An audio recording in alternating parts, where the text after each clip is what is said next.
Hi guys, it's Phil And Liam from Die Hard on a Blank, and we're excited to talk to you about a brand new podcast we're launching called 48 Hours of Buddy Movies. That's right, folks. 48-hour-long approximately episodes exploring 48 different buddy movies, beginning with the original classic that started it all, Walter Hill's 1982 masterpiece, 48 Hours, starring Nick Nolte and Eddie Murphy. And just like Die Hard on a Blank, our new show will explore the influence of 48 Hours on the action genre, one buddy movie at a time. We'll be covering iconic franchises such as the Beverly Hills Cop movies, the Stakeout movies, the Bad Boys movies, classics of the genre like Running Scared, Hyams Hive Rise Up, Midnight Run, Red Heat, Tango and Cash, The Hard Way, plus tough thrillers such as To Live and Die in LA, Black Rain, Point Break, Training Day, and The Way of the Gun. as well as a few wild cards that you might not expect, such as RoboCop, Alien Nation,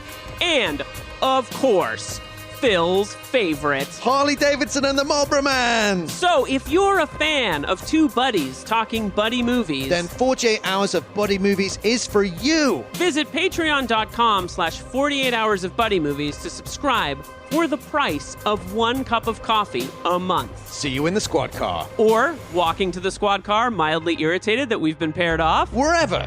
That's patreon.com/48 hours of buddy movies to subscribe.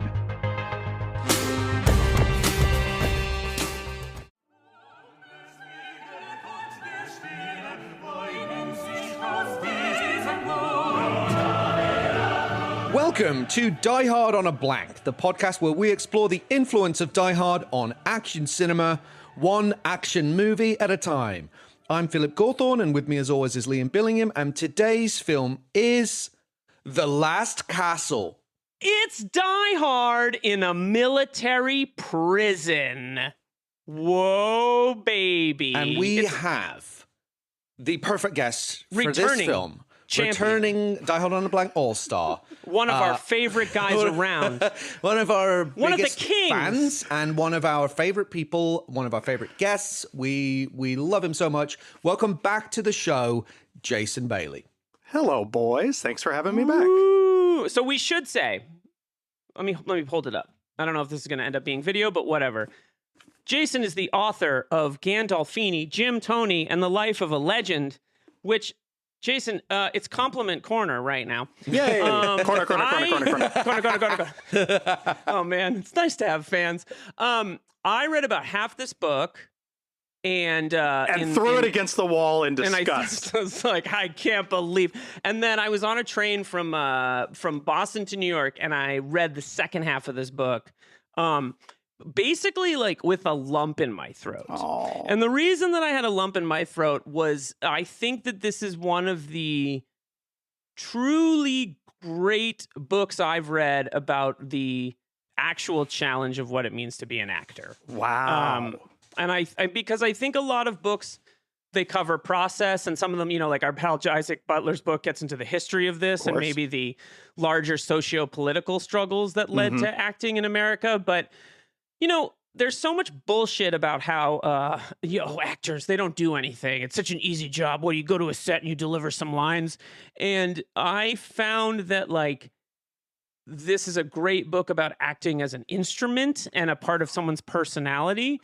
And I was very, very moved by it. And I think that, in an age when people are like, get AI to do it, we need more people writing about, the fact that acting and all of these things is an art and is a form of expression by an imperfect being, and that's what's beautiful about this book. So now that I've had a chance to finish it, I just want to say that I really, really found it very moving and incredible. That means a lot. That really does. When I was out in your neck of the woods right before the book came out, and I did a few events and stuff, and I did a bookstore event with the great Tim Grierson, the wonderful film critic, and Tim was asking questions, and he was the first person to say something along those lines to me. And what really is wonderful about, I think, about creating anything is just when someone comes away from it with a takeaway that maybe you didn't realize was there,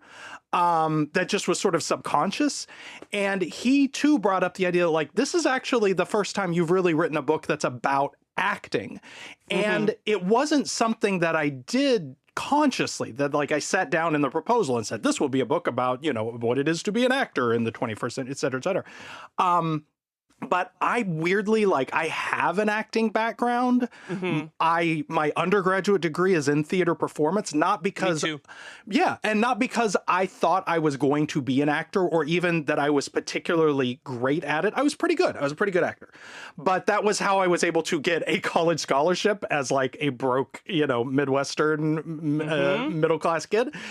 So I took a lot of acting classes, and I've always felt that that background was extremely helpful for me as a critic, just in terms of being able to understand what an actor's doing and how they're achieving the effects that they're going for and so forth. But it just sort of made sense in revisiting all of his work and in writing about it that it would get into what he was doing as an actor, what his training was, how he used his body as an instrument, how he used his voice, how he did dialect work. That just sort of happened organically, both through my background and the fact that, like, the first interview that I did for the book was with this incredible woman named Susan Aston. Susan is such a great part of this book. I love Susan in this. I love the acting coach, the person behind the scenes you never, because all of us have that. Mine is my high school drama teacher, and then my college, you know, the high school drama teacher who said to me, like, hey, you want to be a director, go study acting. Right. Like those kind of smart, intelligent. Yeah. I love Susan's role in this book. It's a phenomenal book. So if you know, pre actual meat of the episode plug. If you haven't read this book, I don't know what you're doing. I don't know. Stop, hit pause, go read the book, come back. Because it's a very appropriate book to read before we discuss the film today, which is The Last Castle. Yeah. Jason, had you seen this one? Just what was your personal history with it? Did you see it when it came out, or saw it when it came out? I mean, I was a huge Gandolfini fan before The Sopranos. Like, I spotted him in True Romance, which is where I think a lot of people were introduced to him, certainly in the industry, and had sort of had eyes on him through the 90s as he's popping up in, you know, Crimson Tide and Get Shorty and stuff like that. So it's like, oh, hey, there's that guy. He's really good. So, you know, when The Sopranos was announced and the commercial started running and he's front and center, I was very excited by that. And then, but as someone who knew that he had this wide range and could do more than Tony Soprano, I was really keenly interested in the films that started coming out that he was shooting during the hiatus of that show. So this comes out in fall of 2001. I go see it opening weekend and liked it. Didn't love it. Okay. Felt kind of like there was just like all the pieces were there for it to be great, and it somehow was not quite the accumulation. It wasn't quite the sum of its parts for some reason, and I couldn't exactly figure out why. And I have to say, after revisiting it a couple of times, writing the book and watching it again this morning for this, I still kind of feel that same way, and I'm still not entirely sure why, although I have a couple of theories which we can get into. Yeah, it'll be fun to kind of discuss that. I think that's quite a common feeling. I'm maybe in a bit of a minority, seemingly, because I absolutely love this movie. I saw it on video when it came out. I didn't see it at the theater, but loved it. And I was also I've been on the Gandolfini train for a long time too, and was so excited about him having a major role in, you know, in a big movie, you know, opposite Robert Redford, with a great idea and a fantastic sort of like acting wrestling match between these two, you know, the new kid on the block and an old school movie star. Was like, it was so exciting, you know. So I love this movie. I've loved it forever. Liam, how about you? I barely knew this movie existed, and I was trying to think about why. And one reason that I think that's true is because I think I constantly confuse this with Lions for Lambs, because they both star Robert Redford and are kind of these like military dramas. I actually haven't seen Lions for Lambs either, but somehow in my mind they became weirdly interchangeable. I watched this film last night. I really, really, really liked it. Like, I think my way of thinking about this, and I think you guys will appreciate this, one as host and one as regular listener, is that this is like a 3-star me movie and a 5-star Bill Billingham movie. Like, my dad would have been like, that's the great, my dad, you know, classic huge Democrat. dad movie vibes. It's dad core. It's hardcore dad core, isn't it? And like classic Democrat, classic like believer in America despite all of its faults. And I think he probably would have like kind of identified with the use of Robert Redford in this movie as like a John McCain-esque steadfast figure, despite being like a new Hollywood, late 60s, early new Hollywood legend, is a really fascinating kind of bifurcation of his kind of identity. So I'm giving this movie, like, on my Letterboxd review, 3.5 stars, but like I really liked it. And I've invented a new term for what I would call this movie, which is morally upstanding fist pumping action. I think is the new. It's on the right side of the lines. It's on the right side of the and the left side of the lines. Exactly. So that's I had a great time watching it, and I think, to be frank, the most interesting part of this movie is Gandolfini. I think he agree. is. I think it's astonishing in this. I mean, I can't wait to yeah. get Jason's insights when we get to that section and we can really, really dig in on it. But let's put things in context with some fast facts. Fast facts. Fast facts. Fast facts. I love having a third chair. It's amazing. I just feel so seen and heard by you, Jason. It's lovely. Okay, so this movie was directed by Rod Lurie, pretty hot off the back of The Contender, a great political thriller drama. The screenplay was written by David Scarper and Die Hard on a Blank all-star Graham Yost, the writer of Youngins Rise Up, the writer of Speed and Broken Arrow and Hard Rain. Wow. Based on the story by David Scarper, it was produced by Robert Lawrence and it stars Robert Redford, James Gandolfini, Mark Ruffalo, Clifton Collins Jr., Delroy Lindo, several others. Distributed by DreamWorks, interestingly, one of their early pictures, on October 19th, 2001. Now, that date... We'll get back to that. It's obviously pretty substantial considering what had happened the previous month. Talk briefly about the fact that DreamWorks' early run is like kind of goated because of like this and The Peacemaker, like intelligent action thrillers that don't condescend to their audience. They're not perfect movies. I mean, The Peacemaker is like an all-timer for me, but like we had something with this like early DreamWorks intelligent configuration. There was something very aspirational about that studio and the fact that it was driven by Spielberg, as an artist, as a filmmaker, as well as Katzenberg and Geffen. And it was quite an exciting thing. I don't really know that much about like where it sits now in the modern movie landscape.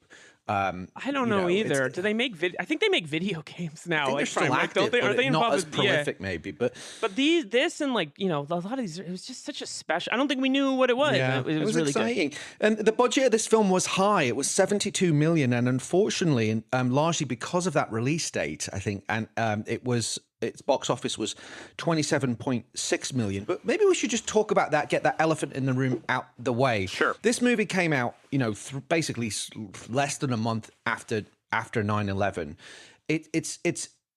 And yet it's actually a very patriotic film, but it totally failed to connect at the time in terms of box office, and it was critically at best middling reviews. Actually, they skew slightly more towards the negative reviews, which I've always found completely unfair and confounding because I don't get it. But the film is a very rousing exploration of patriotism. Now, I know that the marketing famously, it had this extraordinary poster.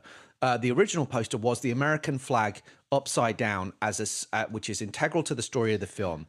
As a sign of distress. And there's something very provocative and powerful about that image, which is played with in the film. And spoilers this spoils the ending. So if you haven't seen the film, I highly recommend listening to it first, because it's such a beautiful moment of what happens at the end. And it's sort of, why, in your opinion, Jason, do you think this didn't connect, considering it is actually such a patriotic film that was in the aftermath of this terrible event. I mean, it is patriotic, but its patriotism is complicated. Yes. And if there was one thing that wasn't happening in the wake of 9/11, it was complicated patriotism. What was happening was jingoism. Right.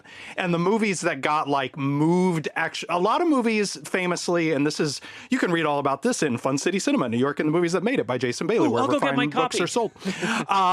A lot of movies were moved were postponed after 9/11 because they had sort of uncomfortable imagery or subplots of terrorism or things like that. Right. And then there were a handful of movies that actually got pushed earlier because they were deemed as sort of patriotic, really jingoistic, and thus sort of connecting to the moment. Things like Behind Enemy Lines and We Were Soldiers and stuff like that.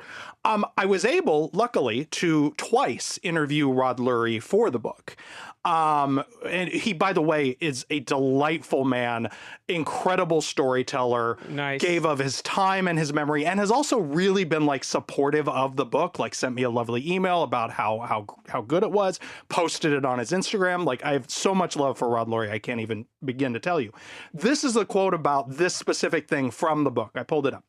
He said, as you mentioned, the first poster for the movie was an upside-down American flag on fire. The trailer had two towers on fire with Redford in between them. It was an anti-authoritarian film at a time when people wanted to know that we had strength in our government. It just completely collapsed. Yeah. Okay. That was his sort of explanation. And also, I mean, the messiness of that marketing really cannot be overstated in terms of how it affected perception of the movie as opposed to what the movie actually was. I mean, to the extent that the press kits included a disclaimer about the upside down flag image. It almost feels like they have to apologize for the movie. Yes. It's the wrong energy. Please note that. Yeah. Yes. Please note that the CDs and CD covers which depict our teaser campaign for The Last Castle were printed prior to the tragic events of September 11th. We apologize for any concern this may cause. I mean, when you're having to apologize in advance for your ad campaign, yes, your movie is sunk. Now that then prompts the question, well, why did they not just postpone the movie as so many other studios did with sort of potentially problematic or provocative films in the wake of 9/11? And the answer to that was simply that DreamWorks had spent so much money on it, had nothing else in the pipeline, and was a young enough studio that they couldn't sort of create that kind of a hole in their schedule without losing considerably more money on what was already a pretty risky proposition. So it really was just a victim of truly terrible timing in terms of the release. Yeah. I think it's fair to say that even I remember I was a freshman in college and I remember being very confused about how to feel. I mean, horrified, right? But also just like there was a need to feel a kinship and a companionship and a camaraderie among fellow Americans at that moment. What that turned into is debatable and complex, but I do think that it was hard to be let's watch a movie that sort of challenges the American, the people at the top of the American military or whatever the case might be. It was a genuinely confusing time to feel any kind of patriotism. I think this film is fascinating as well from a somewhat unique as a kind of liberal military movie.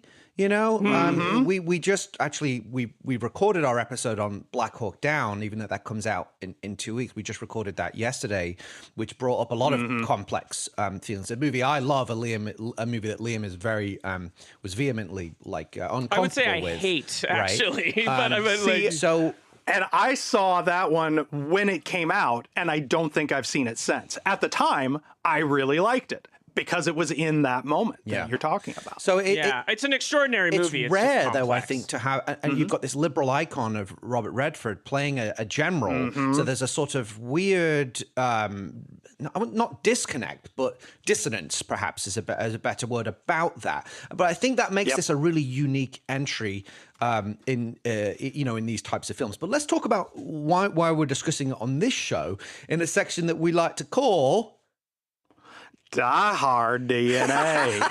His accent's incredible. I'm gonna go get a coffee, and I'll be back in like 40 minutes. I'm next. The Baileys are coming for my job. The Baileys are coming. The Baileys are coming. So why we're talking about in this show the Die Hard DNA connections. So single location action movie, right? The entire film takes place in and around the prison, almost exclusively actually in this with this case. A couple of scenes outside, but basically that's it. It's a battle of wits and wills between two determined adversaries in a contained pressure cooker environment. The environment itself is almost like a character in the film and has a kind of personality, much like Nakatomi Plaza. It's very much a chess match between the two foes with moves and counter moves, and that's sort of a motif that's explored explicitly in the film. At one point, there's literal chess pieces being manipulated, so yeah. Both protagonist and antagonist vary their playbooks and use a variety of different combat tactics to achieve their respective goals. Examples be John McClane used guerrilla tactics and psychological warfare. Irwin, the character played by Robert Redford, uses tactics employed by Roman armies, so they sort of vary their strategic ideas. The combat tactics involve the use of makeshift weapons and improvised explosive devices using available materials. I love all the stuff with like they're using like the lunch trays as shields and all those kind of ideas. Radio communication is integral.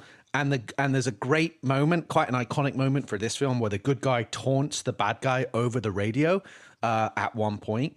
And both films have this kind of symphonic escalation. They both crescendo in the third act. They pay off all the setups that are previously established, detonating all of the narrative bombs that were placed earlier in the film. You have something to add, Dr. Ryan? Any additions, Jason, Liam, to the DNA strands that we've analyzed? I mean, aside from we got some climactic chopper action, I think, which I'm stunned that Phil didn't mention. But aside from that, yes, very, very, very much on point. The interns did a fantastic job with that. Well, we can dig into all of this in a bit more detail after this quick break. Hey, do you hate ads? Us too. Which is why we took a stand against our corporate overlords and turned them off. But Phil, when we started this podcast, we became mercenaries, and mercenaries get paid. Now I want my money! Well, yes, while it turns out that money is still required in this society to be exchanged for goods and services, we only want to align with the right kind of companies. And that, my friends, is where you come in, because we are now actively reviewing sponsorship proposals for Die Hard on a Blank. Imagine it. Your company could sponsor an entire segment of the show, such as Fast Facts or Die Hard DNA. Maybe the Die Hard Oscars or the Double Jeopardy trivia quiz. Or perhaps the whole darn show. Yes, that's right, people. This is your chance to opportunize your message across a curated cross-platform engagement pipeline. To activate paradigm-shifting thought leadership with boots-on-the-ground vibecraft. In other words, if we can achieve brand synergy, maybe your company could be a sponsor on this show. So if you're interested in becoming a sponsor of our highly popular and critically acclaimed podcast, email us at diehardoab@gmail.com and we can start a conversation. That's diehardoab@gmail.com. Sponsorship sons rise up! And we're back with our next section of the show. How was your break? I still need some kind of like backhand. I think to you deal should with just that. be like, shut the fuck up. Like, we're back with our next section of the show, Anatomy of an Action Movie, where we explore the tenets. We live in a twilight world. And there are no friends at dusk. Of an action motion picture, starting with the first tenet, which is the premise. So the premise of The Last Castle is as follows. When decorated 3-star U.S. Army General Eugene Irwin, Robert Redford, is sentenced to a term in a military prison overseen by Colonel Winter, James Gandolfini, both men gradually slide into a destructive power struggle. And when Irwin witnesses Winter's brutal tactics firsthand, he eventually leads the prisoners in a full-on uprising against his opposite number. The ticking clock kicks in deep in the third act, much like Die Hard, when General Wheeler, played by Delroy Lindo, notifies Winter that he was informed about the uprising and he and his team will be arriving in 20 minutes, giving Winter a 20-minute deadline to restore control of the facility or lose the battle against Irwin, along with his job, reputation, sense of self, and perhaps his rank. So general thoughts, and we can kick this off with a question that Jason will be familiar with, and we're happy for you to answer it if you like. What's this film about? In your mind, what's it wrestling with at its core? I think the most compelling question at the center of this movie is sort of the extent to which we will accept and then question authority. The idea that sort of the entire structure of militarism is built on these well-established notions of who is in charge of who is in charge of who, and the point at which, sorry to get too incredibly topical, the point at which we will resist the orders we are given because as people, we can no longer take orders. That to me is sort of the most interesting question that's being bandied about here. And the idea, and then sort of adjacent to that are the ideas of who we honor, who we respect, who we consider authorities, and what they have to do to lose that respect and authority. Which is, I think, a question that's being asked of both the Redford and Gandolfini characters by all of the other characters around them. Like I said, not entirely a question that's not entirely removed from the first one, but certainly a little more micro as opposed to macro. What did it bring up for you, Liam, as someone that was relatively fresh to this? I have more specific thoughts to maybe kick some of this off, but before I color the conversation, what did it spark I do totally agree with Jason. And I also think that, like, one note that I took in watching this movie is the way that a good general will find the best in the people who are under him, and a bad one will suppress their natural instincts. Right? I think is like a coach, what like he a good does coach in some respects. Actually. Yeah, exactly. An Aguilar. And I think that another thing that, and this is what's most interesting to me, is that, look, this is a timely movie. It's a movie that sort of makes you want to. It's almost like a slow version of a Rage Against the Machine song on some weird level, right? It's a and rebellion it really does movie. get you fist pumping a little bit watching it, and sort of feel like you can transcend the bullshit. But I think that one thing that with that moment towards the end of the film when we think Redford's going to raise the flag upside down, and then he raises it correctly, so to speak. And I'll be honest, I find a lot of that stuff. I find the last few minutes of this movie a little treacly. Like, I'm a little bit like, yeah, I get it, But I will say that as I woke up thinking about it this morning, I think that despite, it's always hard when a movie tries to lean into patriotism. It's a tricky thing to think about now. But I do think that what this movie gets at is the idea of America, which we always talk about and we seldom are able to reach, which is the idea that, like, America is not the leaders or the institutions that defined us. It's this, like, ineffable kind of, like, resisting of authority and questioning that authority. Now, I will be the first to say that, like, I don't necessarily see that in practice all the time. And I certainly don't see it right now. But I will say that I do think that a great number of people are sort of able to see when, like in the case of this film, the emperor has no clothes. And I think the movie does a really good job of, Lurie doesn't go for easy answers.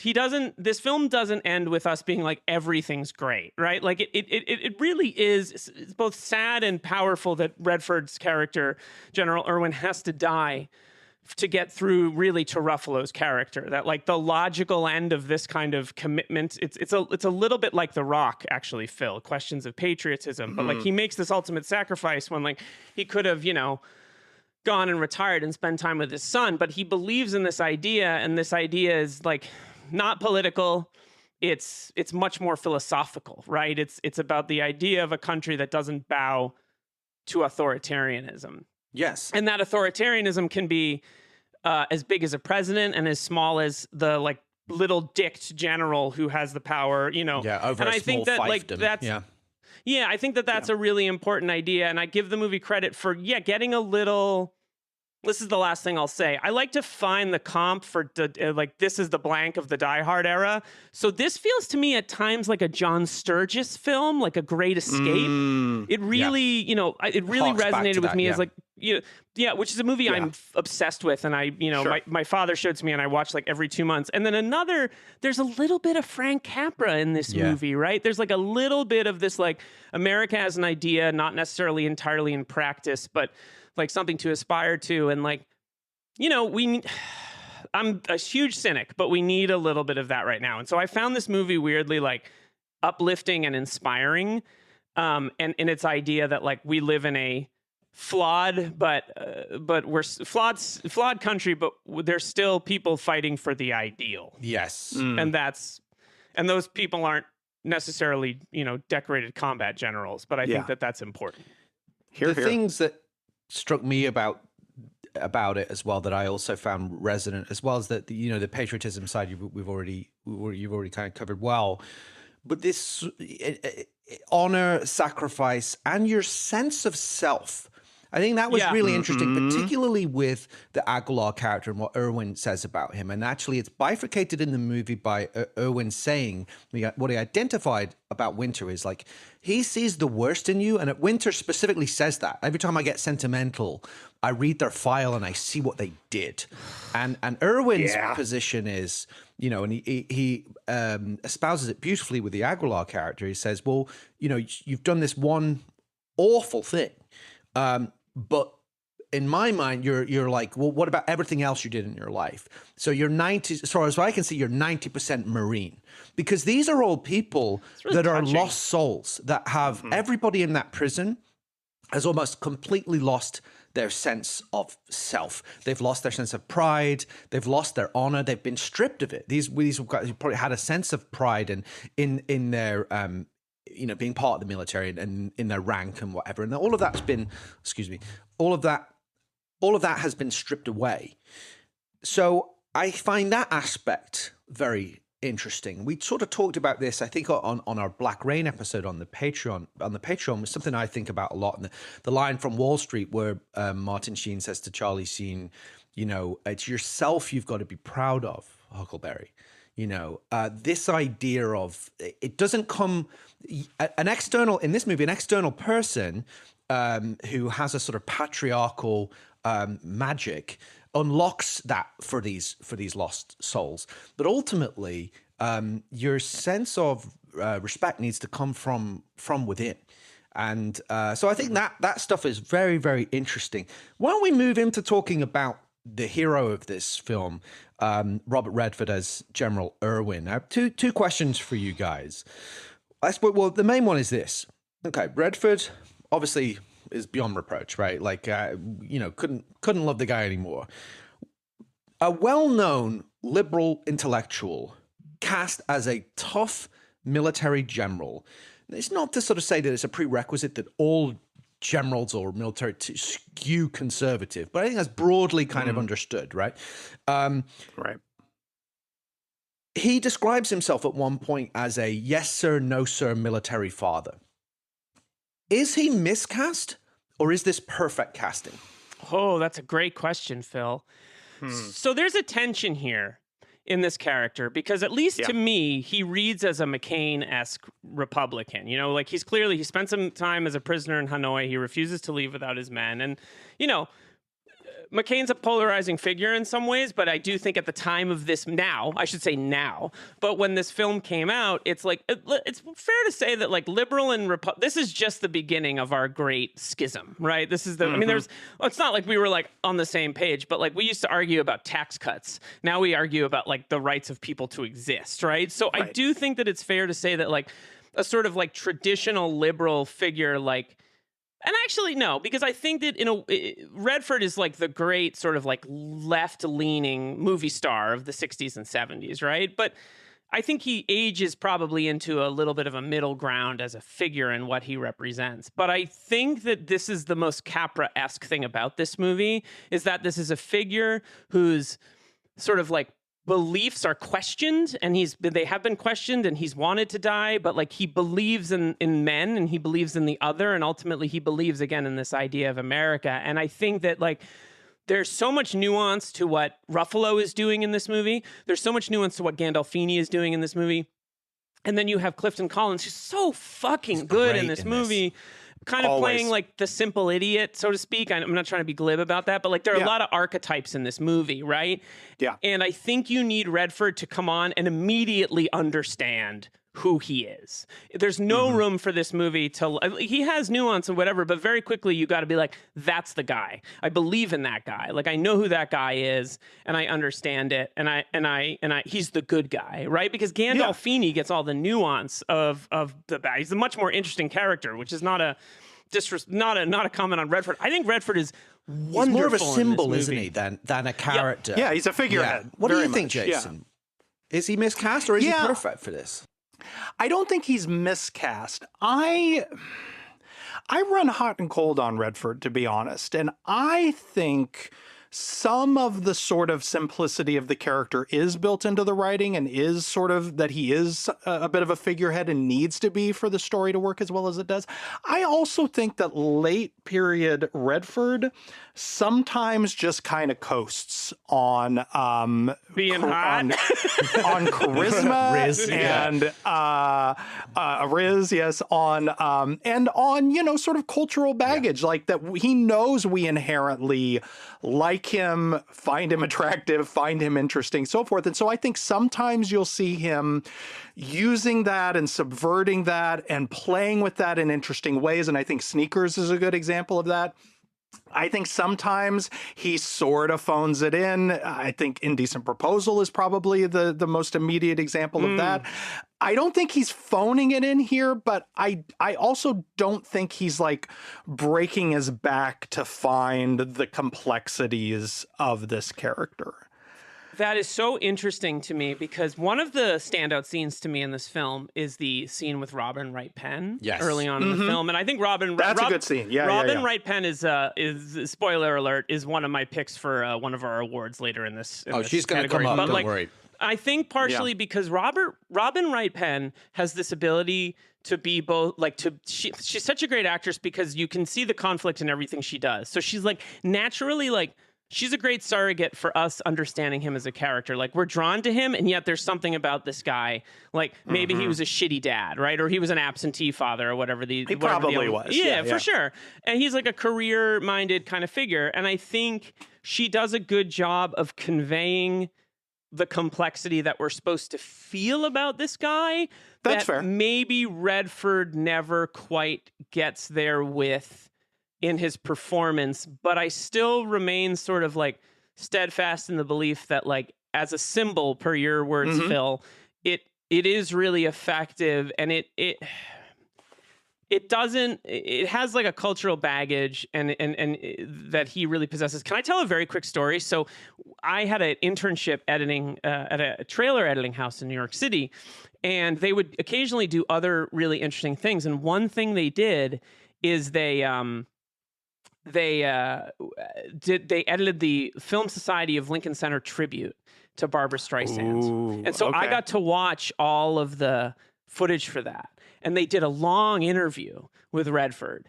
And he's older at this point, right? And he's kind of sitting there, and you know, they're between like questions or takes, or they're fixing a light or whatever.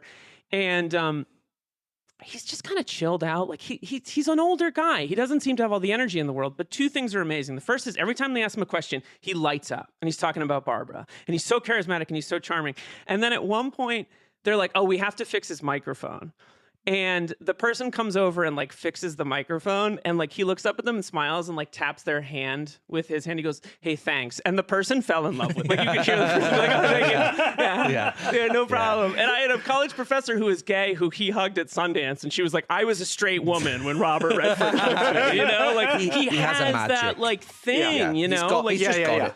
He always has. He does. And it's interesting because his acting style, you think of versus the more explosive actors of the we talked about this with Bilger of like Pacino or De Niro or Hackman or even Dustin Hoffman, the sort of the 70s stars.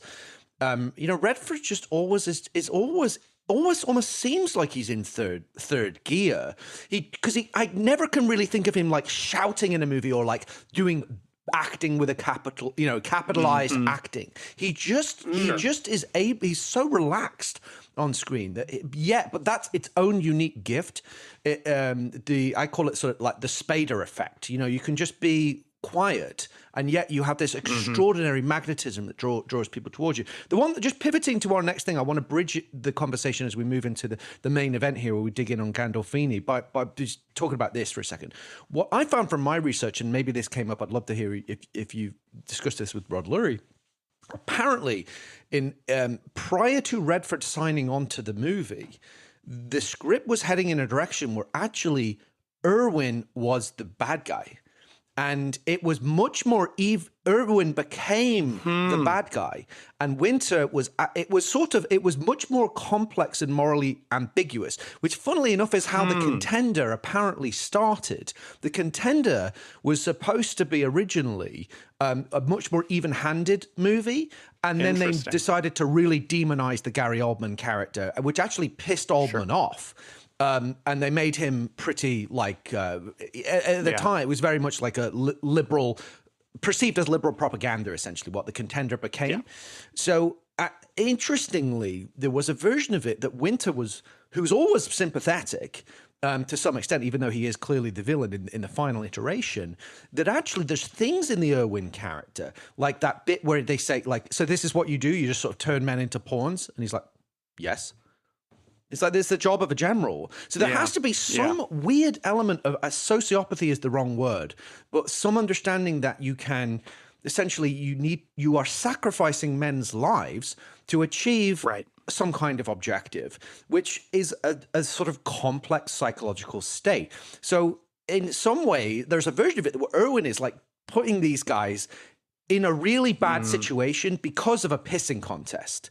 And the film is also about how destructive pissing contests can be, and that the sort of the stupidity of men in some, in a lot of ways. Like all these people had to die for what? Yeah. For what? So I think that stuff is very interesting. But if any of that resonates in the next section, then please elucidate. But let's get into our main event here with our Gandolfini scholar. I'm going to start the conversation by saying this. I don't know his repertoire quite as well as you. I haven't seen absolutely everything. I've probably seen 90%. I think it's the best screen performance I've ever seen him do for big screen, because he doesn't actually seem to get that many lead roles in movies. He's always amazing in supporting roles. This is essentially the co-lead against Robert Redford. And I think he is absolutely phenomenal in this movie. There's a couple of bits in it that I would love to talk to you about. The genius of his micro expressions. In the moment that give you a window into his complexity, the moment when he discovers, when he overhears Redford as Irwin essentially dissing him and talking about his military collection in a very derisive way, because he hero worships this guy. And you see Gandolfini, there's two moments where it happens, where you see his like the almost childlike wounded pride, and how then that changes to a shield and anger. The other moment is when he goes to see him in his cell, and he's basically kind of holding an olive branch, and Redford just sort of smacks it away. And you see, but Gandolfini, I can't think of another actor that can do that, sort of takes you through the gears of what the character is feeling in the space of a microsecond, so that you totally see into this man's soul. And I think it's true genius. So I'd love you. I'm going to step back now and let our expert go for it here. What are your thoughts on this extraordinary actor and performance in this movie? Yeah, I mean, you're right. And one of the things that really did sort of become a recurring theme for me while I was, because when I'm writing a book like this, I revisit all of the work chronologically. I want to watch them from beginning to end and see the evolution as an actor or as an art form or whatever I'm covering. And that really became a recurring theme that I tried not to be too much of a broken record about in the book. He was a tremendous nonverbal actor. Mm-hmm. Like his gifts with dialogue are pretty incredible, and you can quote great lines and note sort of where he takes a pause and how, all of his gifts with his voice and the extent to which he used his voice as an instrument. And sidebar, I mean, the way that's most obvious in this particular film is that he's using, I mean, I am trying to remember what a shock it was for an audience that might have come to see this movie only knowing him from The Sopranos, to hear this like crisp, clean, almost nasal voice coming out of this man who they know is Tony Soprano, because that was the way he actually talked. Like when you hear him in one of the very rare television interviews that he gave, that's his voice. He sounded like a Harvard professor, was how, one of the directors who worked with him told me. And so, but aside from how he uses his voice in this role, throughout the filmography, that ability to use facial expression and especially his eyes, which were such a potent tool for him to convey what a character is thinking. It sounds like such a simple thing for an actor to do and do well, but you'd be shocked, A, by how few do it well, and B, by how well he consistently did it. And yes, specifically the moment where he overhears the diss from this man who is welcomed into his office as almost a fanboy, asking him to like sign a copy of his book, and he's only out of the room to go retrieve it. And then to, number one, transcend the sort of that moment could result in bad laughs. That is a he's standing right behind me, isn't he moment in a lesser movie. And the way that he not only overcomes any of those inclinations, but really and truly, it's a personal slight that motors the rest of the narrative. Like if he doesn't nail that beat as an actor for the character, the rest of the movie falls apart. And that he puts it across and not only creates the motivation for his character and for the narrative, but also creates sympathy. Like this movie is so much less interesting if he's a one-dimensional villain. But that we've all had some proximity of that moment in our lives where we find out that someone that we admire does not reciprocate that admiration. Like that's a deeply relatable moment within a character that most of us will never come close to approximating. So that he's able to find that and convey that is so vitally important to the movie. What I found out from Rod Lurie that made the effectiveness of that moment seem all the more clear and all the more sort of heartbreaking is that, Redford was already on board when Lurie went to Gandolfini to talk to him about the picture and to offer him the role. Redford being involved was a huge part of why Gandolfini signed on to it, because Redford was in many ways why he became an actor. Like a lot of his favorite movies as a young man, the movies that made him love movies were things like Jeremiah Johnson, and like All the President's Men. Like he had such admiration and affection for Robert Redford that the idea of working with him was huge, was like a real you have arrived in Hollywood kind of moment to have that opportunity. And he got on set and found Redford to be kind of a cold fish. Like, not, Lurie assured me, in any kind of a personal way, that, you know, he had never seen The Sopranos, so he really kind of only knew him from what he was giving him in their scenes together, but he loved what he was giving him in their scenes together. He just does not typically, according to Rod Lurie, socialize with the other actors on a film. He'll go out to dinner with the director occasionally, but they did not hang out. They did not talk shop. They did not become friends. They did not go out to dinner together. They did not have what I think it is fairly safe to assume the kind of relationship and collaboration that Gandolfini was hoping for and anticipating when he signed on to this project.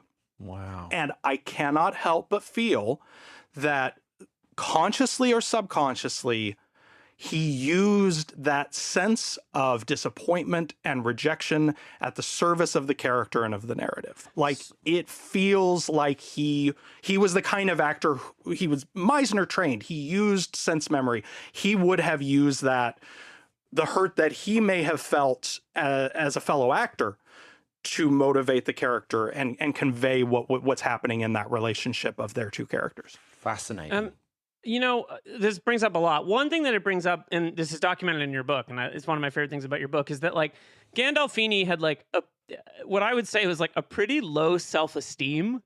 You know, like, he was really hard on himself. He was really hard on, he hated the way he looked, you know, which is, like, kind of deeply relatable for so many people, like deeply relatable to me, as I read that and I was like, God, why can't this guy give himself a break? Like, he couldn't be convinced that he was sexy, even though he is a sex symbol, right? Because he's like, he's not your, he's like a big dude. He's got this nasally kind of breathing thing. And I think a lot of people probably associated Gandolfini with Tony Soprano. Like, they were like, oh, that's probably who that guy is.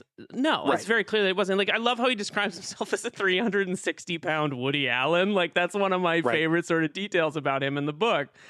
But in watching this film, I watched the first half the night before last, or maybe the first 30 minutes. And my first thought, and I said this to Phil yesterday when we were recording Black Hawk Down, is I could see J.T. Walsh in this role.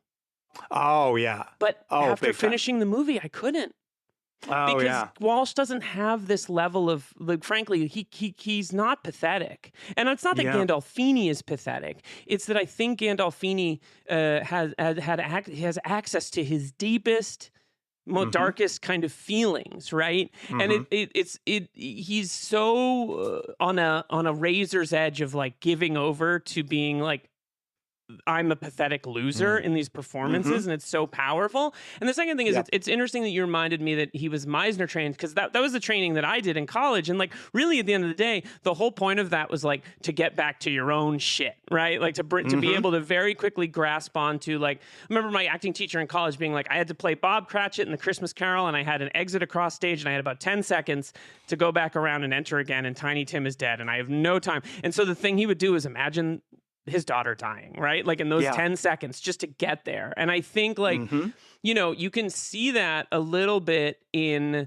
there's a kind of a conflict in acting styles in that sense. Whereas I think Redford is a little more like, I'm going vibes, like, I'm going to go for my persona. Whereas Gandolfini is like an open wound on the screen, he's giving you know, everything, And the other thing that I think is extraordinary about this performance, when you think about how terrifying he is as Tony Soprano when Tony gets angry, and how incredibly intimidating he is, and yet largely because of his frame and his size and his physique, and this character, who is exactly the same physically, is not a physical threat. He never... Yeah, he has to stifle that sort of menace and that sense of rage right under the surface, to where it at least feels impotent. That's the perfect word for this character. Yeah. That he's not imposing physically at all, even though James Gandolfini doesn't have to do anything and be physically imposing. Right. What a genius to do that with your body and with your complete embodiment of this character, to make him seem like such a weak, impotent coward, when we have seen this guy 2 seconds ago as the most fearsome mafioso. I mean, what can you say about this? This titan of the craft? It's just amazing. Add one thing that I found absolutely fascinating, and I don't know if this is in the script. I don't know if either of you have taken a look at the script, but frequently throughout the film, with his second in command and with a few other characters, they have to ask for his attention twice. Like the guy will go, General, and then he turns around and he's like, what?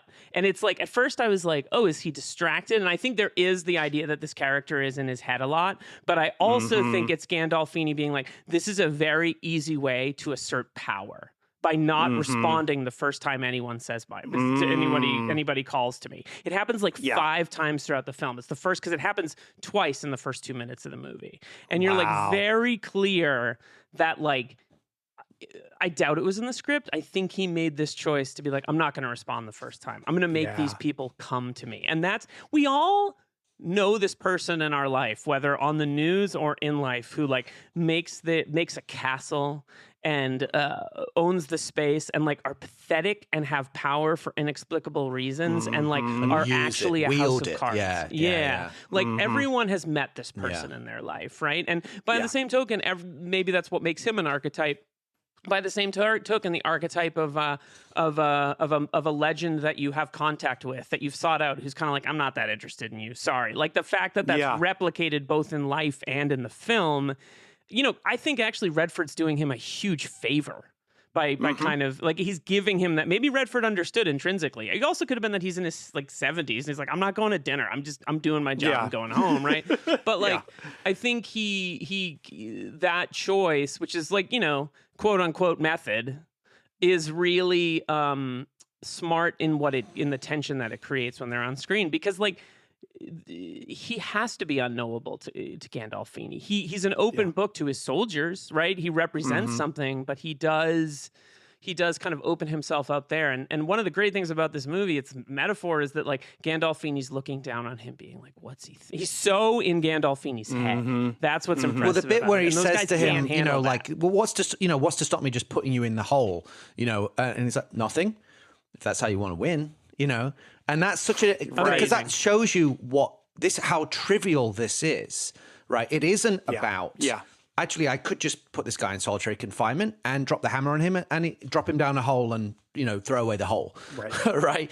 In fact, but Redford has psyched him out in such a way where it becomes a challenge of leadership styles and military acumen as well, because he thinks he's a scholar. It's almost a feature-length version of the John Mason Ed Harris confrontation in The Rock, right? Where he's kind of like, Ed Harris is this like, general, he's like, he's talking about patriotism, and all Connery says is patriotism is a virtue of the wicked, according to Oscar Wilde. And it's like, that's enough to set a much more like respectable and serious figure. But like, there is that little bit of like, I don't give a fuck what you think, it's highly effective, right? I think this is amongst a body of extraordinary work. I put this right at the top of James Gandolfini's big screen work. I think it's Oscar level good. It's not the kind of movie that gets award recognition, but his work in this is transcendent, in my humble opinion.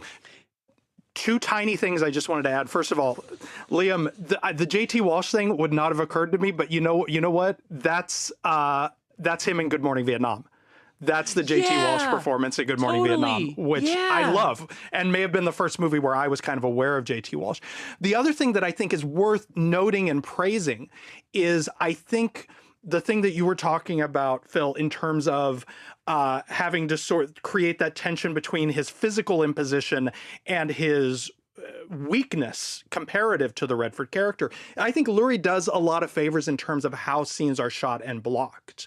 The one in particular that really jumps out at me every time I watch this movie is that scene, the speech.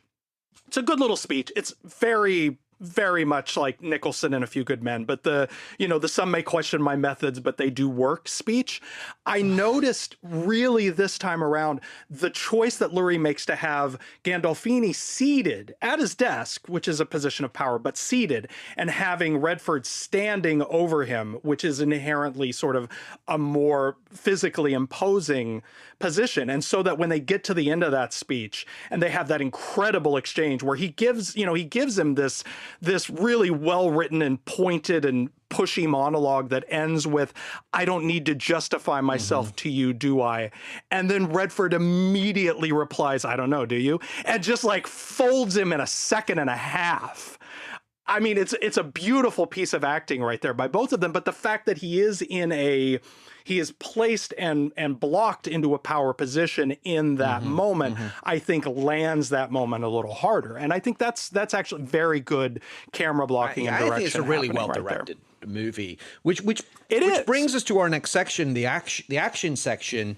You know, there's not that much in action in the first half of the movie, but when it kicks in, boy, is it good. Yeah.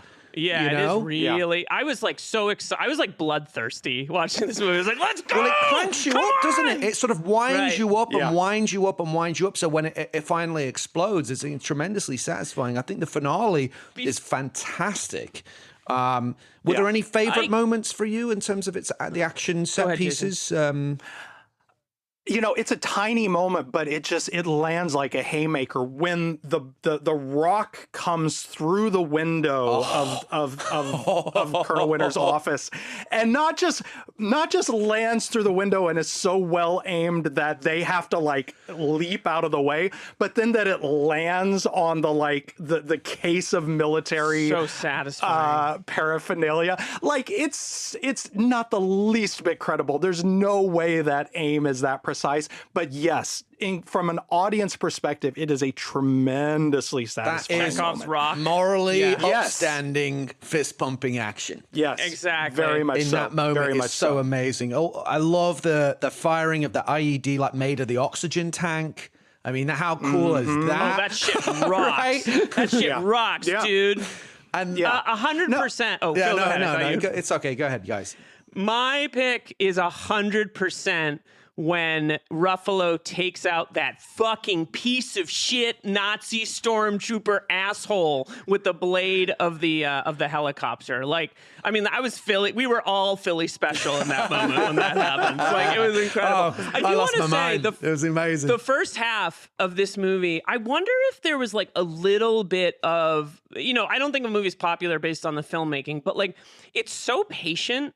And it doesn't play as well on a small screen because there's like really slow kind of like, I would describe it as like Sturgis style oneers in the beginning of this movie that pans over the prison yard and like pulls away from Clifton Collins as he's helping them build the wall, right? Like it's like the montage of Redford going back and forth with the rocks is like so McQueen in Solitary, like this like way of passing and also time. Super Cool Hand Luke, that montage. That Cool jumped Hand out at Luke, me this time. It's a very Cool Hand Luke moment. Yeah. That's an even better comparison. Like Lurie clearly knows his like 70s anti-authoritarian, you know, movies, right? He's very versed in that stuff. And it feels patient in a way that the Die Hard accelerated Con Air era, the kind of like cocained up, era that we're exiting in fairness to some extent. It feels incongruous with that.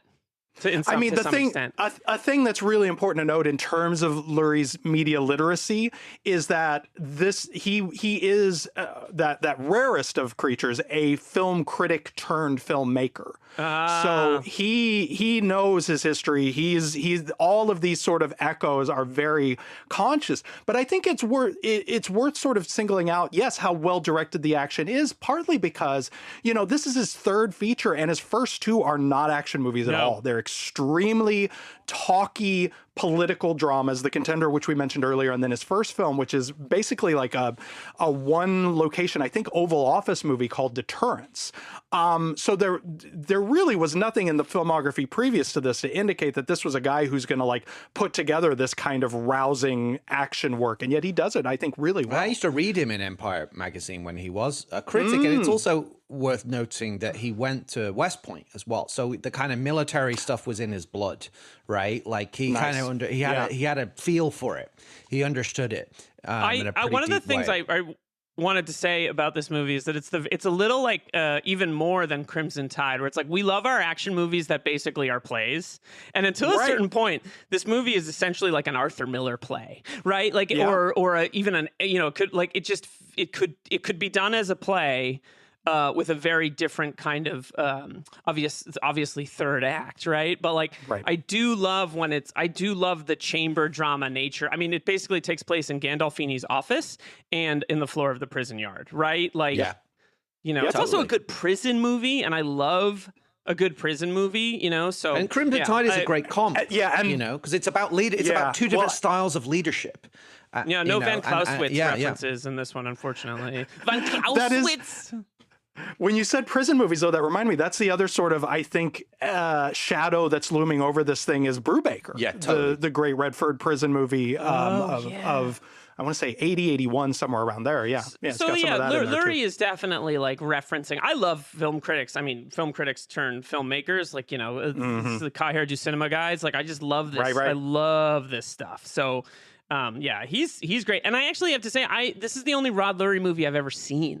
So now I feel like I have to go back and check out it. I remember Deterrence and The Contender. I think you'll love it. It's great. The Contender is really good. Movie. Yeah, it's really good. I'm going to watch that tonight. Let's talk about our last section of Anatomy of an Action Movie before we move into the awards, which is the humor, because this, in addition to all its like fantastic meaty drama and spectacular action, has some really brilliant funny moments. In particular, I think the scene where the men are singing the Marines hymn, from the halls of Montezuma to the shores of Tripoli, and then they forget they all collectively forget the words. No one knows the words to carry on sort of humming it. But I thought that was like, it was like a brilliant metaphor as well for these men who are not quite soldiers anymore, but still see themselves at it and still aspire to be. So I thought that was like a stroke of genius, I thought. But were there any other moments of humor or anything that you guys that struck you? I mean, there is another one where Redford, when Delroy Lindo goes to see Redford, and he's sort of told like what you can and can't do about like touching and stuff, and Redford goes, "Well, I guess the hand job's out of the question then." And it's like the first time he's been funny, so I think it's actually there's some good laughs in there too. Delroy in general, I think, brings a bit of levity to it in moments when it's sort of needed. Yes. It's not a traditional laugh line, but he's such a gifted actor, and his comic timing is so good that I do love the moment near the end when he's like en route and Gandolfini's trying to keep him away, and he's like, "No, we're just mopping up. We got it under control." And Lindo goes, "Great, see you in 20." Like, just his delivery on that is just perfect. One of the things that I loved about your book was the reminder that Delroy Lindo and James Gandolfini had already done scenes together in Get Shorty, which when I think of Delroy Lindo, the first thing I think of is him saying "Yeah, yo," like so, like when he meets the kid in the airport, he's like, "Listen, yeah, yo," and it's just like Gandolfini. I mean, Gandolfini is a god, but Delroy Lindo, like especially this year with Sinners, tremendous. Like, fuck, this fucking guy is so good.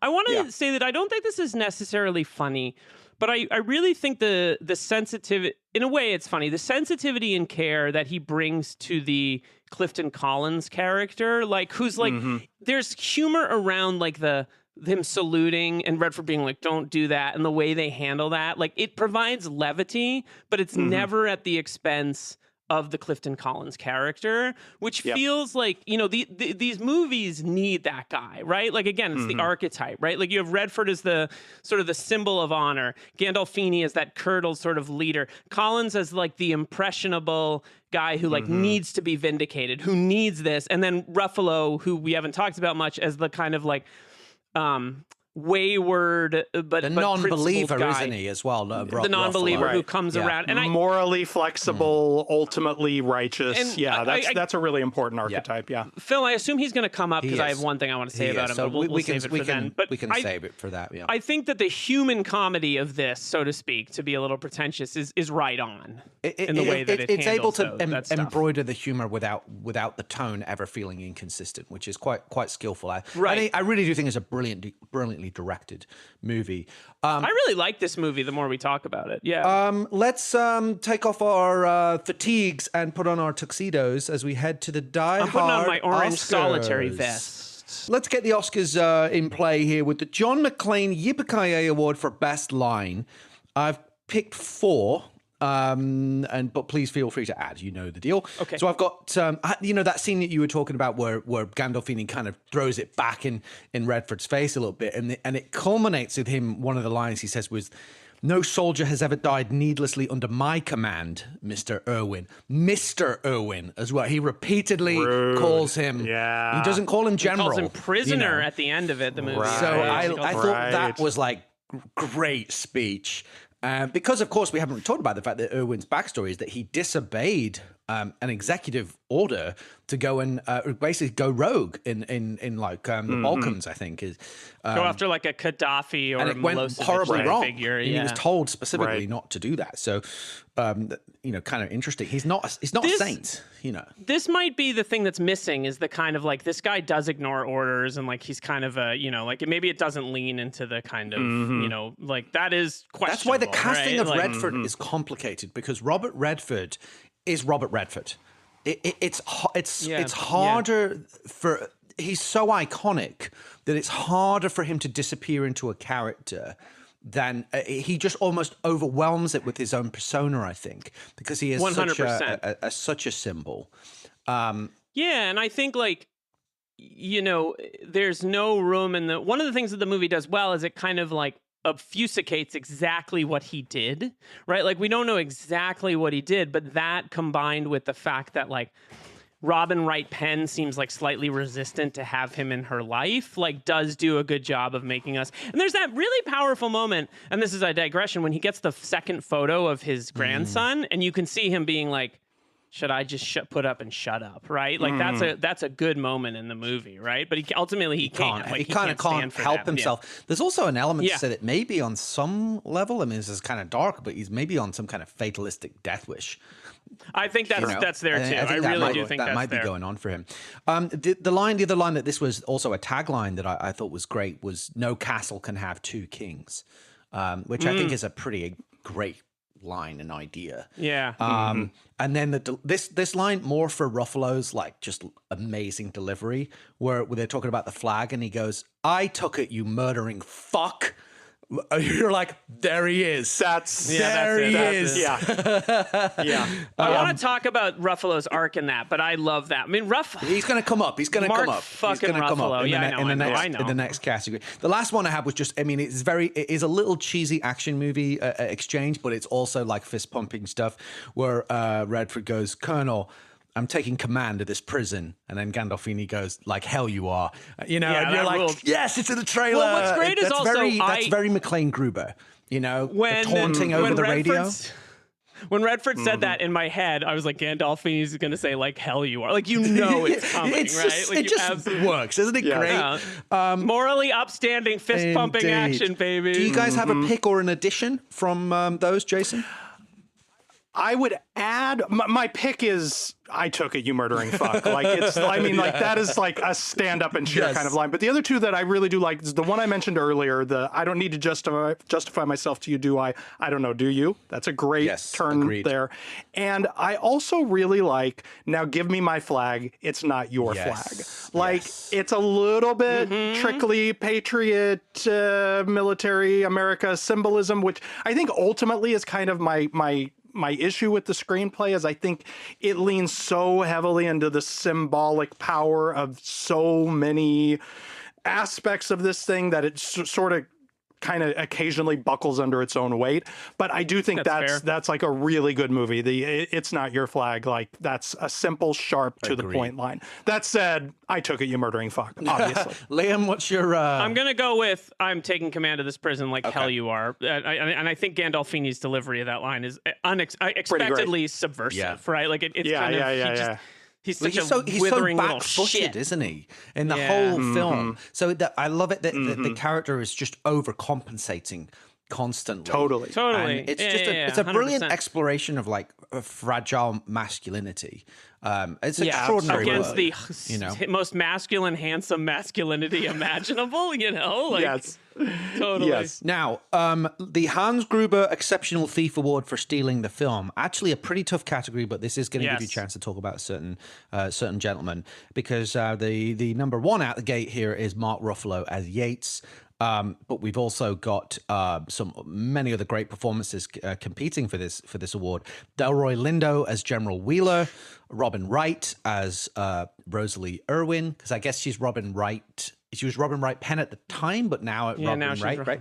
So Clifton Collins Jr. as Aguilar, which, as you say, is again, like, you get that wrong, and it's Simple Jack essentially. It's like that has been satirized, and Lenny from Of Mice and Men kind of. But vibe. it somehow for me didn't feel like that patronizing, because Clifton Collins is so brilliant.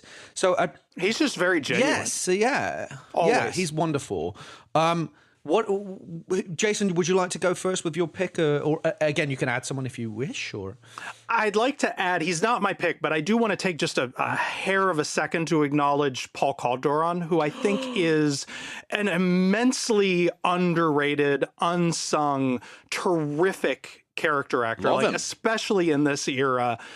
He's so great in so many sort of like memorable 90s indie movies, even though he usually is in sort of a thankless role like this one, or just pops in for a scene or two or something like that. But like when you look down this dude's filmography, it's like sort of astonishing that one guy was in all I'll just of say this great stuff. without wanting to slow your roll, he's going to come up in trivia. So I thought so. okay, yeah. So Good enough. Yeah, I'll stop right there. My alarm bell has started to ring for this too. Yeah, I'll stop right there. I'm gonna go. I cheered when I was like, Paul Calderon is in this movie. He's so good. Like, I had that moment. He's so totally. good. Yeah. But I gotta say, Delroy Lindo for me is just sort of like the eternal winner of this award. Like every time he pops up in anything, no matter how large or small the role, I feel like he just sort of walks away with it, and that it's a role that is. He has to thread a needle so finely in that particular character to sort of exist the way that he does between these two polar opposites and sort of play that balance. And I think he just does it seemingly effortlessly. He's just always so good. I would never replace Delroy Lindo in this role, but I often think about like who else could play this. And if this film was made 10 years before, can you imagine Gene Hackman in this role for like 10, 15? Amazing. Yeah. My pick is actually Robin Wright Penn. I just think that she adds this dimensionality to Redford's character that we would not get otherwise. However, Mark Ruffalo is like such a fucking king. And he went green for too long. That's all I'm going to say about it. Like I want these kinds of like, you can count on me, this film, Zodiac. In the throwing cuts, that one in there. or Collateral. Like I want again, it's me on my ethnic actor tear, but like, God bless the like method trained, beautiful, but like kind of slightly like just this he's thing like beautiful that he has. but normal looking at the same time. Yeah, beautiful but normal. I just love him, and I'm glad he's back to doing like stuff closer to this now.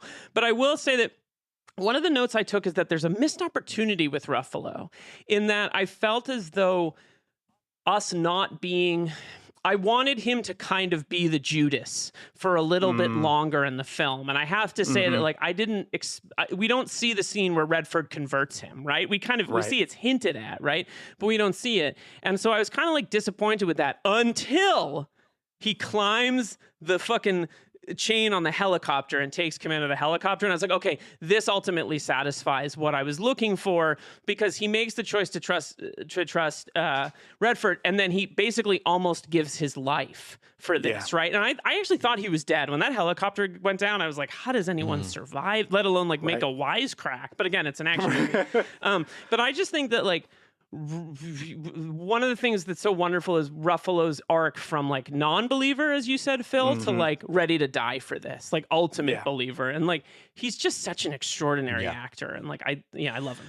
Any of these actors could win it for me. I'll for what it's worth, I think I'll go with Delroy Lindo, purely because Mark Ruffalo is kind of like the third lead, really. So he has a lot more screen time. Of course, I love him, but in terms of like making the most out of such little screen time, I would have to go with Delroy Lindo. And I think it's so cool that as you mentioned, the Get Shorty thing of like, look at the range of these two actors. They shared so many scenes in that, and I hadn't even connected the dots. And I used to watch Get Shorty constantly, but it just goes to show like how how different Gandolfini and Delroy Lindo are in that movie, and it's night and day. It's just amazing. Hackman's in that movie. You forget all these guys are in that movie. You owe me $379. I love that movie. The greatest. It's so Let's good. move on to the Dick Thornburg Award for Dick of the Movie. I've got 3 nominees. Brian Goodman as Beaupre. He does redeem himself, though. He's very strong. Actor. Has a pretty interesting off-screen history. Is boy. not unfamiliar with being in a penitentiary, and reinvented himself. So he brings a lot of authenticity to. He's a Boston guy. Hey. Michael Irby as Enriquez, who also kind of redeems himself, but I really don't like the bit when he needlessly beats up Thumper, like goes way beyond the pale and like beating the fuck out of that guy for like kind of no reason. And then later is like, oh, you know, they've been playing with this one basketball shit. Well, if you knew that, why did you didn't have to take it that far. Thumper is very lovable. But it's also a prison, and you gotta like dominate, right? You know, that's the thing. And then David Alford as the sadistic Corporal Zamora, who's the obvious winner of this one.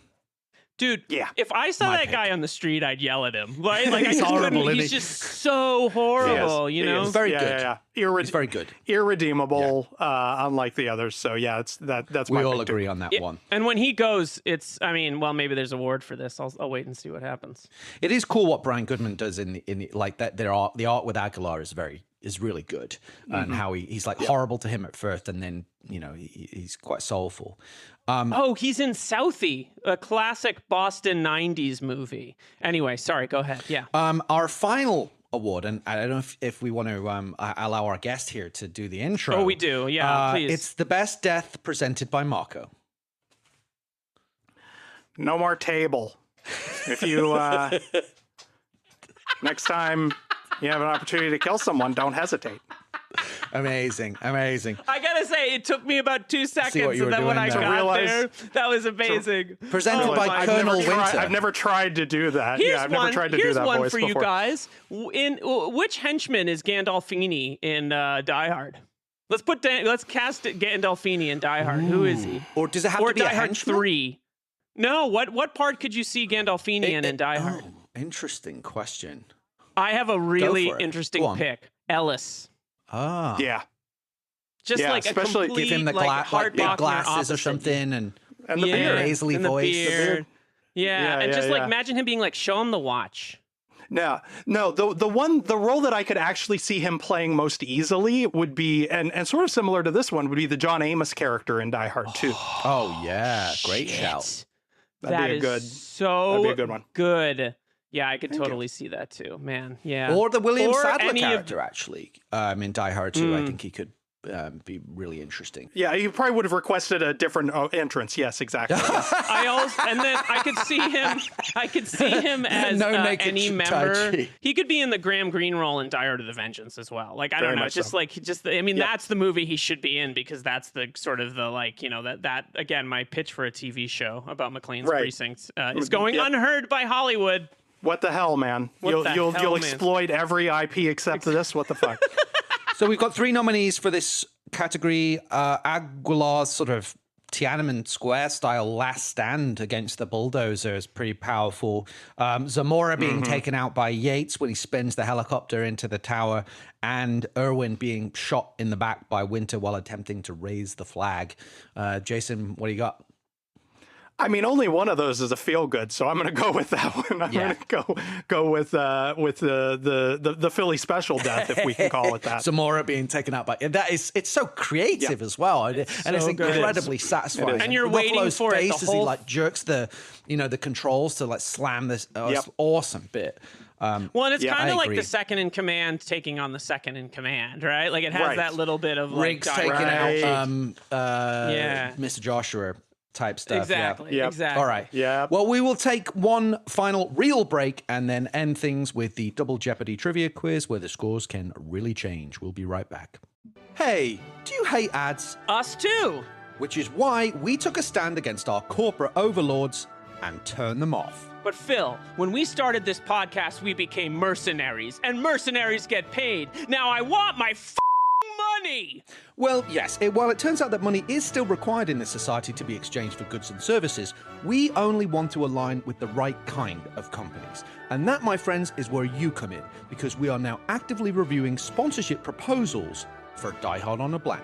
Imagine it. Your company could sponsor an entire segment of the show, such as Fast Facts or Die Hard DNA. Maybe the Die Hard Oscars or the Double Jeopardy trivia quiz. Or perhaps the whole darn show. Yes, that's right, people. This is your chance to opportunize your message across a curated cross-platform engagement pipeline. To activate paradigm-shifting thought leadership with boots-on-the-ground vibecraft. In other words, if we can achieve brand synergy, maybe your company could be a sponsor on this show. So if you're interested in becoming a sponsor of our highly popular and critically acclaimed podcast, email us at diehardoab@gmail.com and we can start a conversation. That's diehardoab@gmail.com. Sponsorship sons Rise up! And we're back with our last section of the show. How was your break? Did you have a good break? Was the break It was lovely. good? Thank you for asking. Yeah, great. gents. Yeah. Okay, you guys all know the deal. I won't waste too much time. 3 quick questions. I think they're all just about intact. So, question number 1. Which actor and action star was originally cast in the role of Yates? That's the Mark Ruffalo part. Anyone know? Jason? I don't. Yeah, clue? You want to radio Al Powell? I'm gonna radio Irwin because he'd know Yeah. because he was cast in the part. This former pop star and model is now an Oscar-nominated actor and producer. Oh, Wahlberg? Mark Wahlberg, yeah, was actually cast. And you can totally see it, though. The Three Kings try to- era, right? Let me see if I can do this. I can't. I'm just gonna do a Boston accent for it, but I can't think what it would be. You lace-cutting motherfucker. Yeah, exactly. What makes you your stady on the weekends? I took it, you murdering fuck. My mother grew up down the street from Donnie and Mark's mom. Oh, wow. Knew her growing up, knew her well. I'm putting this in the time frame, so that means for whatever reason he was removed from the cast or the role was recast, so he could do Rockstar. Does anybody remember I Rockstar? I've never seen I- it, though. I- Never seen it. I remember it. I don't have a huge relationship to it. I actually would be, another good actor who isn't doing the stuff he should be doing, in my opinion, anymore. Like, I think he's a really, really good actor, but prayers up for him. Yeah. Next question, and you will appreciate this one as we circle back to distinguished actor Paul Calderon appears in The Last Castle as Delwo, a former sergeant major. In which iconic film does Calderon briefly share the screen with Bruce Willis? Oh, well, that'd be Pulp Fiction. Is correct. He's Paul, and this shit's between y'all. Indeed. Sells him a And pack of cigarettes from the bar. Pack of was red almost apples. cast as Jules. Almost cast as Indeed. Jules. Came in. Man, I would just be like, I don't know how I recover from this, except that Samuel L. Jackson is absolutely extraordinary. Also, founder of the Labyrinth Theater Company, which he co-founded didn't with know Phil that. Hoffman. Yeah, he's a huge part Holy of the shit. original. Yeah, Labyrinth, extraordinary company. Yeah. Oh, And I that's saw amazing. a bunch of their shows when I lived in New York, including one they did with Phil directed called The Little Flower of East Orange with Ellen Burstyn. It was got to see a dress rehearsal of that. It was extraordinary. So Can I throw in an adjacent trivia? I'm going to turn the tables. I got an adjacent trivia question for the two of you. there can only be one king in this castle, Yeah. Jason. But I don't need to prove myself to you, do I? I don't know. Do you? Go on, hit us. I'm Mark Ruffalo. Name the subsequent film in which Samuel L. Jackson and Paul Calderon both appeared. It's been mentioned on this show before, and I believe Phil is a fan. Is it The Long Kiss Goodnight? No, but there are some words in common. Can I radio Al Powell for a clue? I know you just gave one, but I need another one. There are words in common. With the long kiss? The long kiss? Came out the year after Pulp Fiction. Okay. So Tell us. 95 we're talking, and it has the... Also, Okay. Also an early, to me at least, supporting role from Stanley Tucci. Kiss of Death. Yes. There you have I it. love that movie. Oh, It's a good, I don't think I've seen that. forgotten movie. Maybe I haven't. Or is Nicolas Cage in that? Yeah, And right. It's an and Nicolas Cage performance, so you'll you know love that's Kiss when of he's going to Death. bring you It's the juice. fantastic. Yeah. The I don't scene know if I've ever with seen Stanley it. Tucci and J.O. Sanders in the like parking lot, like one of the great pissing contests. I don't know, but my brain went So to great. Big Night when you State said or Stanley federal? Tucci. State court. And now I'm So good. Now I'm picturing Samuel L. Jackson and Paul Calderon in the Big Night restaurant. Big Night. Sure, why not? Hilarious. My favorite Calderon flex is his argument with Robert Patrick on the bridge in Copland, where he like they're trying to plant the gun, and he's like, "I saw you do that. Like you can't do that." And he stands up to him, and it's amazing. He throws the gun off the bridge. Oh, wow. Yeah, He's founding member of the Labyrinth Theater Company. Just an extra. He's in so many good movies. I wanted just to make sure, we definitely gave him his due. So a huge fan of Paul. Final section of the show that you always enjoy, Jason. It's Convoluted Corner. All right, let's wrap this up and end on a high. The characters of Yates and Winter were apparently named after two British champions of which game? Why are you asking us a question that only you would know? Rugby? Is it rugby? It's not rugby. Note I said. Is it football? No. Do you want Clue. Okay. Yeah. Now listen to the language I'm using. The pastime in question features heavily in the film. Basketball? No. Oh, chess. Chess. Oh. Yes, that's why I said game and not sport. Well, fine. Yeah, pretty obscuro corner. It's hard to come up with these trivia questions, all right? This week's film is Searching for Bobby Fischer. It's Die Hard on a chess match. All right. I will say there are great stories in the book. I know we got to wrap up. There are great stories in the book about how they had that chessboard as part of the Colonel Winter set.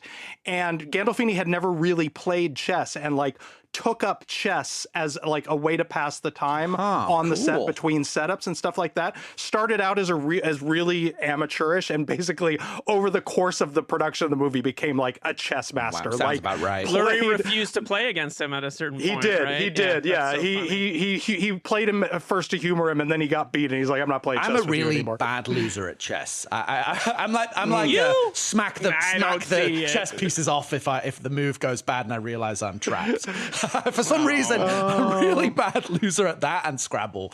Anywho, well, you're an erudite, smart gentleman. Well, I don't know so that about could that. be why. That is a great opportunity to once again, Jason, plug your book, which is full of so many wonderful anecdotes and stories about the Gandolfini's career. And I think one of the last true acting icons we may ever have, at least in the modern era.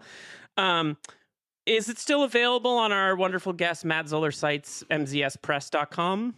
There are still some signed copies available at MZS Press. It's also available in ebook if you prefer your books like that, and audiobook narrated by a tremendous sort of rock star in the audiobook world named Eduardo Ballerini, who also appeared on a few episodes of The Sopranos. So it's a real good match. Wow. He does a fabulous job. I really actually enjoyed listening to the audiobook because he's so good. Just remind everyone the full name of the book again, if you would. Gandolfini, Jim, Tony, and the Life of a Legend by me, Jason Bailey. And I'm glad you let me do that because which I took, I guess, as a measure of success. But if you go to Amazon now and put in Gandolfini biography, there have been 10 presumably AI generated quickie Gandolfini biographies with publication dates of April and May of 2025. Wow. Because that's how the publishing industry works now. We live Mine, in the right hell. one We is what I live want. in Yeah. hell. We Make sure you live get in hell. Jason Yeah. Bailey's There we have it. book. That's why you should buy it from mzspress.com and get a. They only nice have the right one there. It's true. All right, guys. Well, thank you so much, Jason, for being here. We're going to have to Always wrap a it pleasure. up, but it's been such a delight, as always, to have you. And we hope to have you back again, hopefully for another Gandolfini joint that's coming in down the tracks, if you get what I... Looking if you get forward what to I it. mean. Hey, I see what you did there. I don't get it. Could you please explain? Rate, review, Review. Subscribe. Thanks to Tyson, as always, for our wonderful artwork.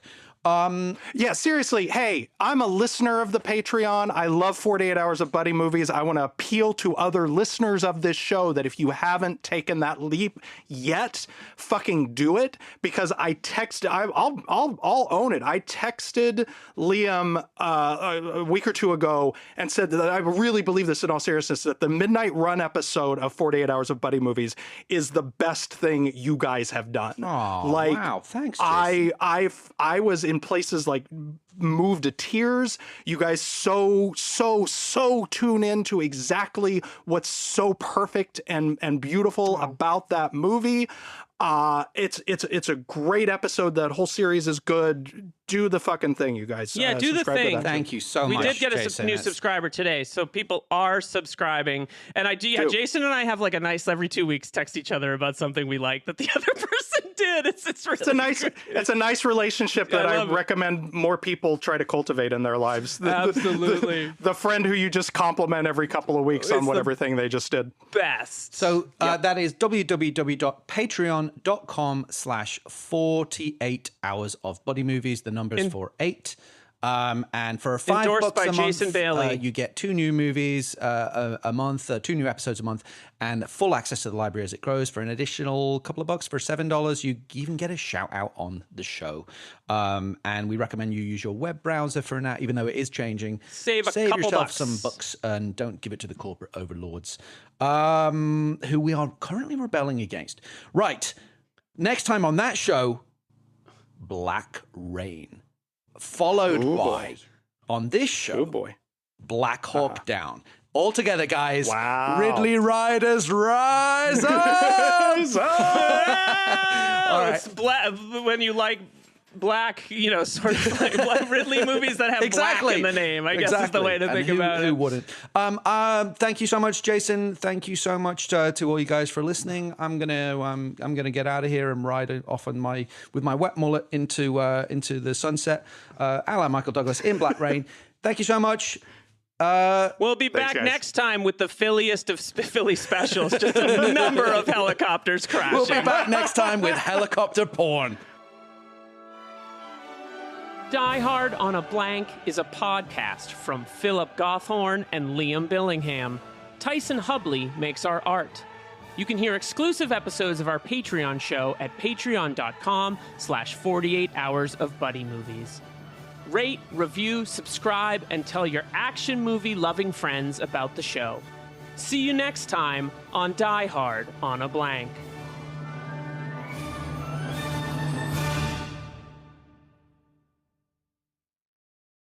Hi guys, it's Phil. And Liam. From Die Hard on a Blank, and we're excited to talk to you about a brand new podcast we're launching called 48 Hours of Buddy Movies. That's right, folks. 48-hour-long approximately episodes exploring 48 different buddy movies, beginning with the original classic that started it all, Walter Hill's 1982 masterpiece, 48 Hours, starring Nick Nolte and Eddie Murphy. And just like Die Hard on a Blank, our new show will explore the influence of 48 Hours on the action genre, one buddy movie at a time. We'll be covering iconic franchises such as the Beverly Hills Cop movies, the Stakeout movies, the Bad Boys movies, classics of the genre like Running Scared, Hyams Hive Rise Up, Midnight Run, Red Heat, Tango and Cash, The Hard Way, plus tough thrillers such as To Live and Die in LA, Black Rain, Point Break, Training Day, and The Way of the Gun. As well as a few wild cards that you might not expect, such as RoboCop, Alien Nation, and, of course, Phil's favorite, Harley Davidson and the Marlboro Man. So if you're a fan of two buddies talking buddy movies, then 48 Hours of Buddy Movies is for you. Visit patreon.com/48 hours of buddy movies to subscribe for the price of 1 cup of coffee a month. See you in the squad car. Or walking to the squad car, mildly irritated that we've been paired off. Wherever. That's patreon.com/48 hours of buddy movies to subscribe.